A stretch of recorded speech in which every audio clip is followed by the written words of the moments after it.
Speak out.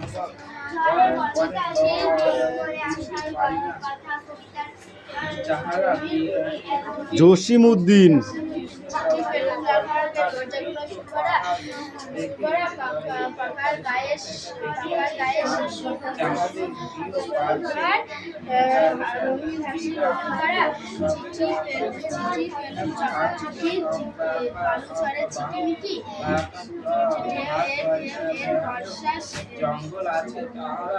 ঢেউয়ের ঢেউয়ের বর্ষা সেথা লিখে গেছে কত কি কি লিখে গেছে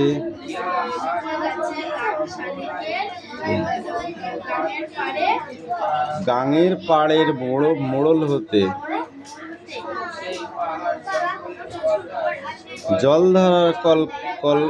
জলধারার কলকল ভাসিয়ে আসার উজান স্রোতে চিঠি পেলুম কোড়া কিচির মিচির বাবুই পাখির বাসার থেকে ধানের পাতায় তালের পাতায় বুনট করা নকশা এঁকে চিঠি পেলুম কোড়াকুড়ির বর্ষাকালের ফসল খেতে সবুজ পাতার আসরগুলি নাচছে জল ধারার মেতে আকাশ জুড়ে মেঘের কাঁদন গুরু গুরু দেয়ার ডাক উদাস বাতাস আছড়ে বলে কে যেন বা চাইছে কাকে কে যেন বা চাইছে কাকে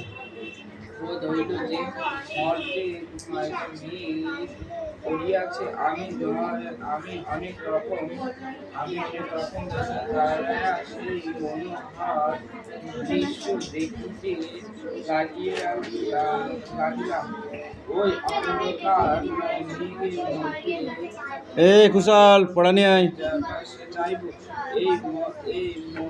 স্ট্যান্ড আপ এবিসিডি বল না দেখে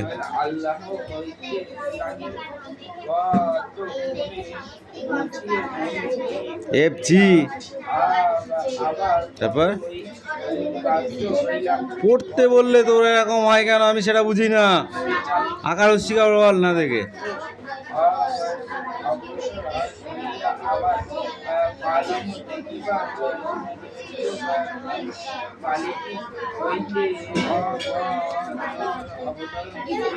পড়াটা রেডি করতো সেটা বলো স্পিক আউট বলো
কি পড়া আছে দেখি রে।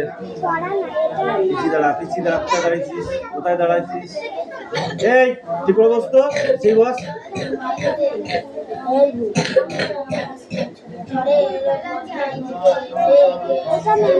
এই অঙ্কগুলোকে খাতায় করতে বলেছিলাম, বইতে করতে বলেছিলাম আমি? বল, বইতে লিখতে বলেছিলাম? আরে হাতে ধরেছি সেগুলো কই, এখানে কই?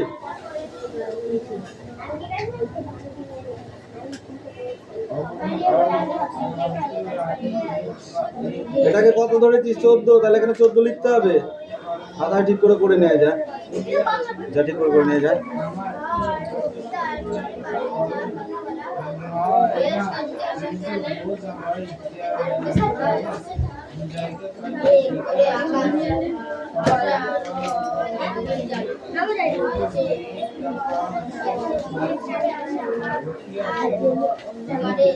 কেমন পড়া হয়েছে? বাদেনি বলি তো।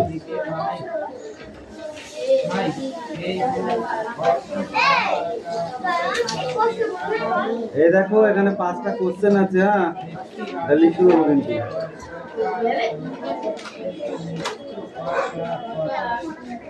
এই 5টা কোশ্চেন,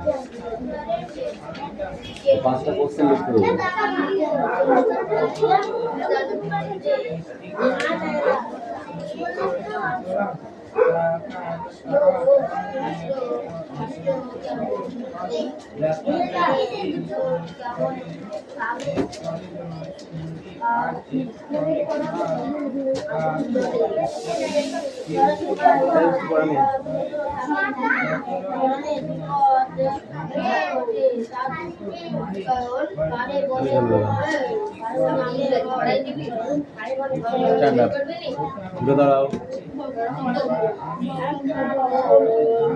মৈত্রী দেবী লেখা দুটি বইয়ের নাম বলো। শুনি, বইয়ের দিকে তাকাবি না। মৈত্রী দেবীর লেখা দুটি বইয়ের নাম বল।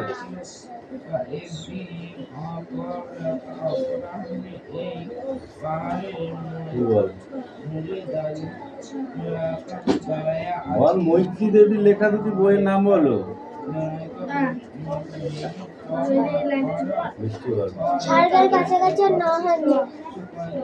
স্বর্গের কাছাকাছি আর নহান্নতে।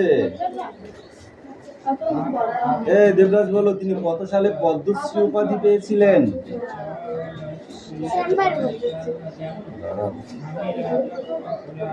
অদিতি বল।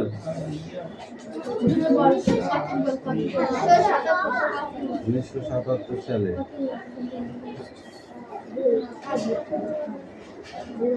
কেউ বলো, কবিতায় শিশুর দল ছুটে যেতে চেয়েছিল কেন?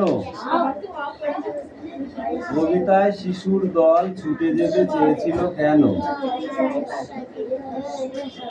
চল, বেশি কথা যাচ্ছে, কিচ্ছু দেখাতে হবে না, তুই তোরটুকু বল। এই তোমার পড়া হয়েছে? কিছু পড়া তুমি করতে পেরেছিস? পড়া রেডি আছে? এ আলিশা, পড়া মুখস্থ হয়েছে? লাঠি বার করেছি কিন্তু আজকে ধুমধাম করে পিটাবো, একদম মোটা দিকটা দিন। তাড়াতাড়ি পড়, পড়াকে পড়, ফটাফট পড়া মুখস্থ কর। হবে? কি বলুন? ঝড় এসেছিল বলে কবিতায় শিশুটি দল ছুটে চলে যেতে চেয়েছিল।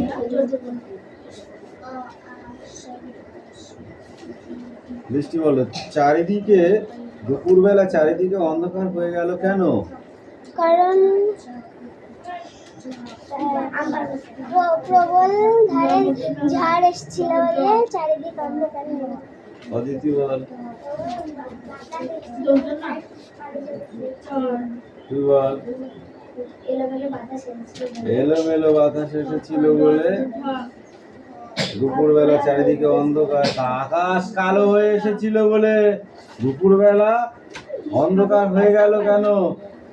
দুপুরবেলা অন্ধকার হয়ে গেল কেন? এখন হঠাৎ আকাশটা অন্ধকার হয়ে যেতে পারে যদি কালো মেঘে সব ঢেকে যায়, তাই তো? উল্টো পাল্টা বলছিস না? পালিয়ে গেল অনেক দূরে, কে পালিয়ে গেল, পালিয়ে সে কোথায় গেল? স্যার আমি পারবো। পালিয়ে গেল অনেক দূরে, কে পালিয়ে গেল, পালিয়ে সে কোথায় গেল? এই কামাই করলেই ফাইন বলে দিয়েছি কিন্তু আগের দিন আগে, মনে থাকবে। মাঠটা কে দিস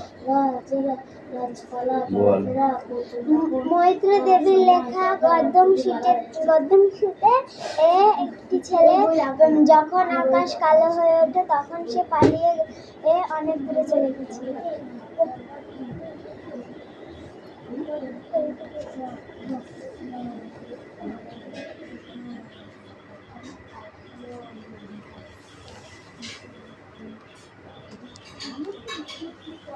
এ অদিতি বল দেখি। ঝড়ের সঙ্গে শিশুর মনে কিসের তুলনা কবিতায় ধরা পড়েছে?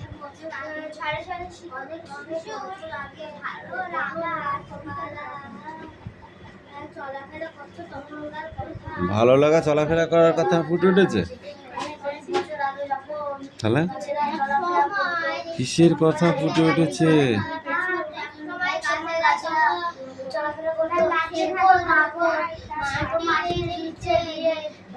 বল বল বল বল বল।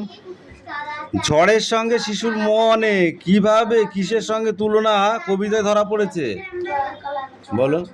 যখন ঝড় ওঠে তখন যখন পালিয়ে অনেক দূরে চলে গিয়েছিল, তখন তার পুকুরের সামনে দেখা হয়। কার সঙ্গে দেখা হয়? হ্যালো। ঝড়টা থামে তাহলে সেই কালি আমার মনের ভাঙা কালি সেই মেঝের উপর ফেলে দিল। মেঝের উপরে কালি ফেলে দিলে যেমন কালো হয়ে ওঠে, তেমন আকাশটাও যেন কালো হয়ে উঠেছিল। ঠিক আছে। সাত সাগরের নাম তোমার শিক্ষকের থেকে জেনে নিয়ে খাতায় লেখো। 7টা সমুদ্র কি কি আছে বল? প্রশান্ত, দোকানদার, তারপর আটলান্টিক 2টো হয়েছে, ভারত মহাসাগর 3টে,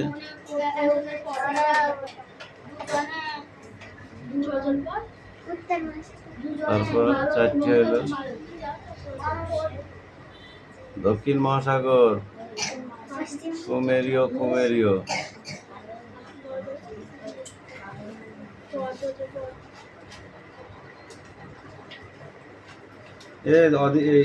কি বল দেবরাজ, ঝড়ের সময় নদী বা সমুদ্রে থাকলে কি ধরনের বিপদ ঘটতে পারে বলে তোমার মনে হয়?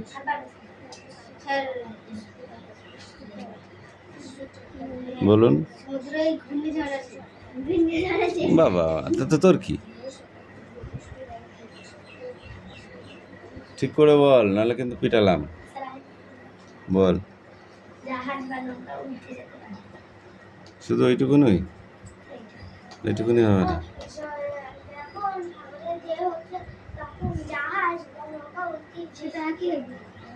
বল।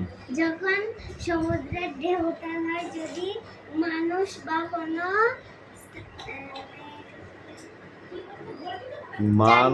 থাকে তাহলে তার বিপদ, যে কোনো টাইমে বিপদ ঘটতে পারে। এত পড়া পড়েছিস। মধু আনতে বাঘের মুখে, শিবশঙ্কর মিত্রের লেখা। কার লেখা? শিবশঙ্কর মিত্র।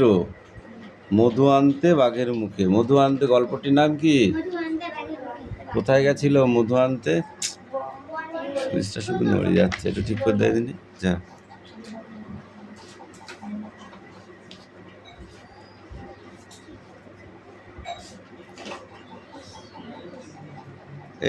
এই পৃষ্ঠাটা এইটুক আর এই পুরোটা, হ্যাঁ।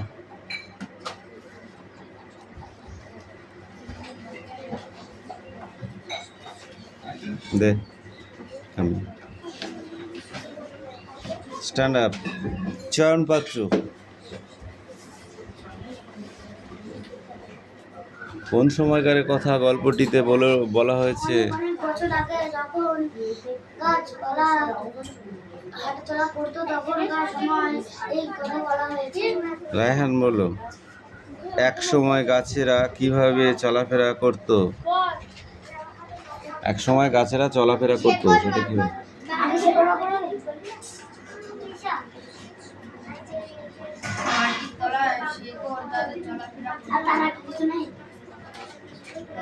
তুই বল।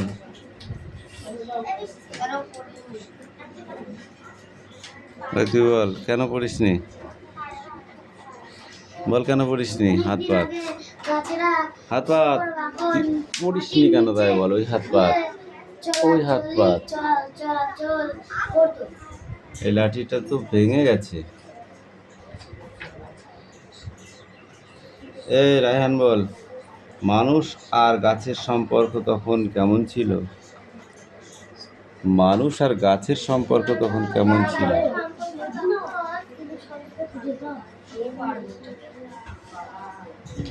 বল। বন্ধুর মতো ছিল। চয়ন বলো, মানুষ গাছের শাখা প্রশাখায় কি কি ঝুলিয়ে রাখতো? ব্যাগ, থলে, বাক্স, বাক্স, বাটরা আর বয়স্ক মানুষদেরকেও গাছে চড়িয়ে দিত।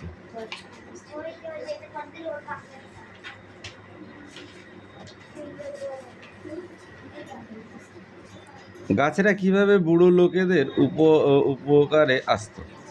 গাছেরা বুড়ো লোকদের গাছে উঠিয়ে নিজের বাড়ি পৌঁছে দিত।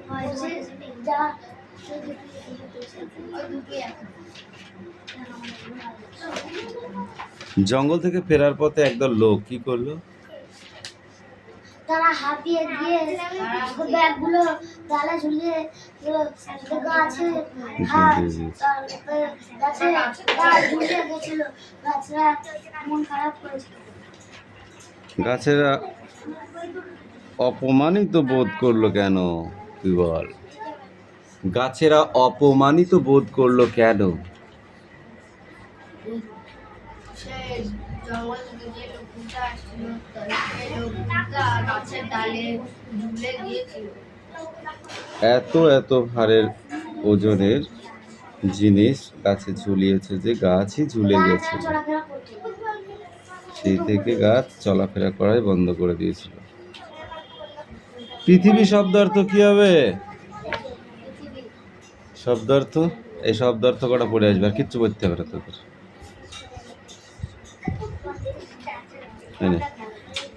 হবে তো? মুখস্থ জলের মতো, যেটা ধরো সেটা জানা হয়, সেটাও। ওই জন্যই তো দিলাম ওই কটা, বুঝেছিস? এ পাখিতে পড়া দে, পড়া দে। তোকে 3টে পড়া না হলে আচ্ছা করে পিটাতে বলেছে।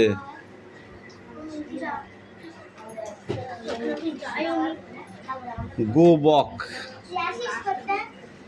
গো বক মানে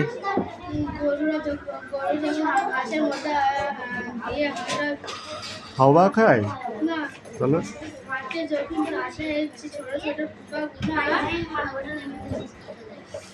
ছোট ছোট পোকা গোনা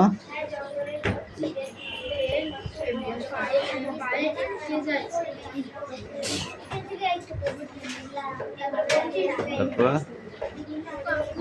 ধর, এখনো পড়। কাকে দিলাম দেখ, এ বইটা কাকে দিলাম, দিদে ওকে দে, হিরণ দে। পড়, ওখানে দাঁড়িয়ে পড়। এই তুই বল, পড়া নিয়ে।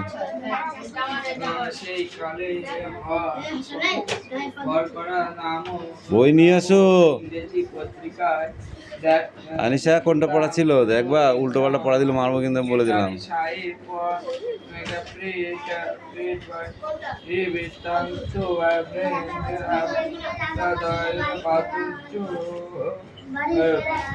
বাঘ আছে আম মনে পড়লি আর ওইটা বের করে বসে থাকলি কেন?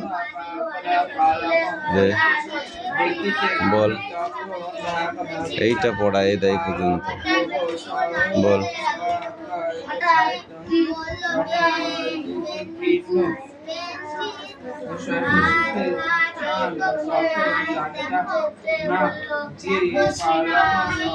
তারপর মাছ জলে খেলা করে, তারপর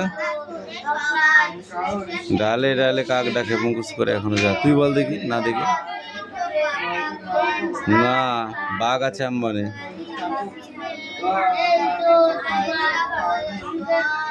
পাখি বনে গান গায়, মাছ জলে খেলা করে, ডালে ডালে কাক ডাকে। যা মুখস্থ করে শ্রীরাম। বলিতে পারি না